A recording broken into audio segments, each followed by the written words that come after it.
അസ്സലാമു അലൈക്കും. ഒരു കഥ കേട്ടു പോയാലോ? കഴിഞ്ഞ വീഡിയോയില് കുരിശുസേന ബൈത്തുൽ മഖ്ദിസ് കീഴടക്കിയപ്പോൾ ഫലസ്തീൻ നിവാസികളോട് കാണിച്ച കൊടും വഞ്ചനയും ക്രൂരതയും നമ്മൾ കേട്ടറിഞ്ഞു. കാലങ്ങൾക്ക് ശേഷം സലാഹുദ്ദീൻ അയ്യൂബിയുടെ കീഴിൽ ബൈത്തുൽ മഖ്ദിസ് വരുന്നുണ്ട്. അപ്പോൾ അവിടെ 1,00,000-ലേറെ പാശ്ചാത്യരായ സൈനികരുണ്ടായിരുന്നു. അവരെ മർദ്ദിക്കുകയും വധിക്കുകയുമല്ല സലാഹുദ്ദീൻ അയ്യൂബി ചെയ്തത്. പകരം അവർക്കും അവരെ സ്വത്തിനും സംരക്ഷണം നൽകുകയാണ് ചെയ്തത്. അവരിലെ നഷ്ടപരിഹാരം നൽകാനില്ലാത്തവർക്ക് അദ്ദേഹം സ്വയം സഹായിച്ച് മോചിപ്പിക്കുകയാണ് ചെയ്തത്. അബൂ ഹദ്ദാദ് എഴുതുന്നുണ്ട്, 14,000-ഓളം ആൾക്കാർക്ക് അദ്ദേഹം സ്വയം മോചനം നൽകി. വൃദ്ധരായവരെ ചുമലിലേറ്റി കൊണ്ടുപോകുന്നത് കണ്ടിട്ട് അദ്ദേഹത്തിൻ്റെ മനസ്സലിഞ്ഞു.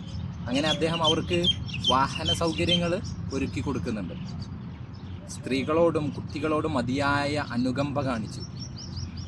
കുരിശുസേന ഫലസ്തീനികളോട് കാണിച്ച അതേ സ്വരത്തിൽ പ്രതികാരം ചെയ്യാൻ അറിയാഞ്ഞിട്ടായിരുന്നില്ല.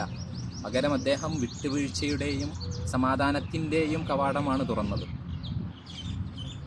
കുരിശ് യുദ്ധം വിശദീകരിക്കുന്ന ചരിത്രകാരന്മാർ ഇരു സൈന്യവും സ്വീകരിച്ച ഭിന്ന സമീപനത്തെ പറ്റിയിട്ട് വിലയിരുത്തിക്കൊണ്ട് സലാഹുദ്ദീൻ അയ്യൂബി സ്വീകരിച്ച സമീപനത്തെ പറ്റിയിട്ട് വാനോളം പുകഴ്ത്തുന്നുണ്ട്. ഉപകാരപ്പെടുന്ന അറിവിൽ ഉൾപ്പെടട്ടെ എന്ന് പ്രാർത്ഥിച്ചുകൊണ്ട് ജസാക്കല്ലാഹ് ഖൈറൻ.